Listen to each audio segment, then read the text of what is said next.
Lari di mobil, lari di mobil. Wamena, ibu kota Kabupaten Jayawijaya mencekam pasca tersebarnya isu penculikan anak.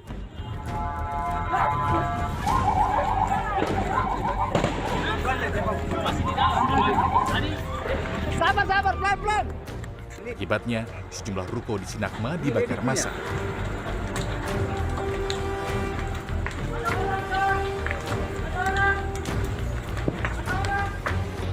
Kebakaran juga terjadi di Jalan Trans Kimbin, tepatnya di Kampung Lantipo.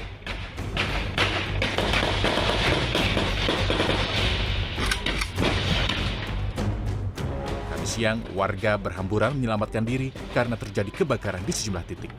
Seperti di Jalan Bayangkara Wamena, terlihat warga panik berhamburan ke jalan karena adanya kebakaran dan terjadi hujan tembakan.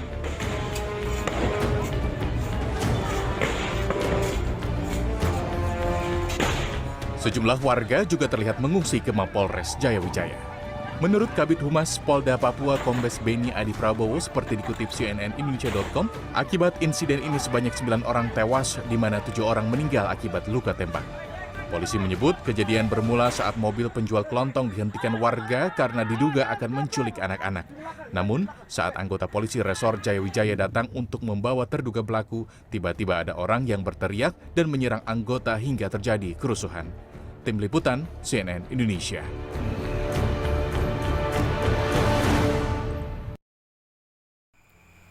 Assalamualaikum warahmatullahi wabarakatuh. Saya Emrus Indonesia akan menyampaikan tragedi Wamena 20 tahun tanpa kepastian hukum. Tragedi yang terjadi di Wamena, Papua pada tanggal 4 April 2003 adalah salah satu dari sekian banyak pelanggaran HAM berat di Papua yang hingga kini belum diusut tuntas. Pelaku belum diadili, impunitas tetap dianggengkan, bahkan baru-baru ini pada 23 Februari 2023 terjadi lagi kekerasan di Wamena. Dalam peristiwa tersebut, Amnesty mempertifikasi setidaknya 11 orang korban meninggal dan setidaknya 17 orang luka-luka. Apa yang terjadi? Pada 4 April 2003 terjadi pembobolan gudang senjata api milik Kodim Wamena. Setelah pembobolan tersebut, TNI melakukan operasi pengejaran dan penyisiran di sekitar kota Wamena, Papua. Selama operasi berlangsung, lebih dari 1.000 orang mengungsi. Rumah warga dirusak dan 5 desa habis dibakar. Amnesty Internasional menemukan bukti adanya penyiksaan, penahanan sewenang-wenang, dan perbuatan kejam lainnya terhadap masyarakat sipil yang belum terbukti terlibat dalam pembobolan gudang senjata militer. Hasil penyelidikan Komnas HAM menyatakan setidaknya 4 orang tewas, 39 orang terluka akibat penyiksaan, 5 orang menjadi korban penghilang orang secara paksa, dan 1 orang menjadi korban kekerasan seksual. Aparat pemerintah merespon kejadian pembunuhan 5 anggota BRIMOB dan 1 warga sipil ini dengan kekerasan yang meluas terhadap warga sipil di Wasior. Aparat menurunkan pasukan untuk mencari pelaku pembunuhan tidak hanya di desa Wandikiboy, lokasi peristiwa terjadi, tetapi juga di desa-desa sekitar kejadian. Hormati hak penduduk asli Papua. Tanda tangan petisi.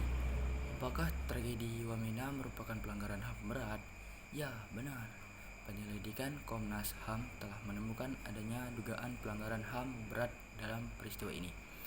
Menurut UU Nomor 26 Tahun 2000 tentang Pengadilan HAM, pelanggaran HAM berat berbagi menjadi 2. 1. Kejahatan genosida. 2. Kejahatan terhadap kemanusiaan. Menurut laporan penyelidikan Komnas HAM, ada bukti-bukti yang cukup untuk menduga terjadinya pelanggaran HAM berat dalam peristiwa Wamena. Komnas HAM menemukan bukti-bukti terjadinya pembunuhan, pengusiran penduduk, perampasan kemerdekaan atau perampasan kebebasan fisik lainnya secara sewenang-wenang, dan penyiksaan. Perbuatan tersebut merupakan bagian dari serangan yang ditujukan terhadap penduduk sipil yang terjadi secara meluas sehingga Komnas HAM mengkategorikan sebagai kejahatan terhadap kemanusiaan.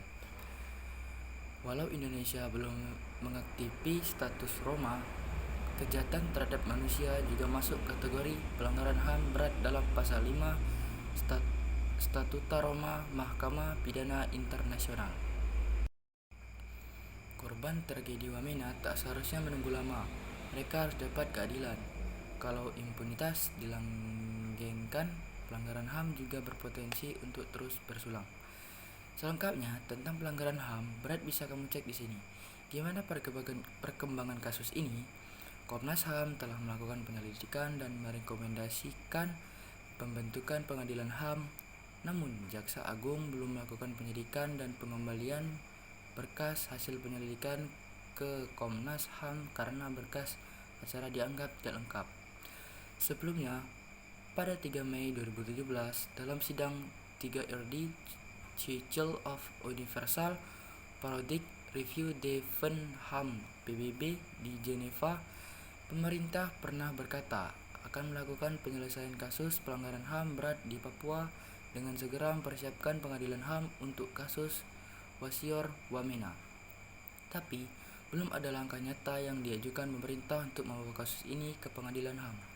Baru-baru ini, Presiden Jokowi telah mengaku tragedi Wamena sebagai salah satu dari 12 pelanggaran HAM berat.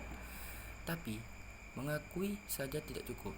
Hak korban pelanggaran HAM berat seperti hak atas kebenaran, hak untuk mengakses keadilan, dan hak atas respi dan pemulihan masih belum terpenuhi. Apa yang harus dilakukan negara? 1. Presiden harus segera membentuk pengadilan HAM di Papua. Pelaku tragedi Wamena harus segera diadili sesuai mekanisme pengadilan HAM yang memenuhi standar internasional peradilan yang adil. 2. Jaksa Agung harus segera menindaklanjuti kasus dan melakukan penyelidikan sesuai mekanisme pengadilan HAM. 3. Pemerintah harus penuhi hak atas reparasi dan pemulihan kepada korban dan keluarga korban. 4. Pemerintah harus mengakhiri kekerasan di Papua melalui dialog dengan masyarakat di Papua. Sekian pendapat saya pamit undur diri. Assalamualaikum warahmatullahi wabarakatuh.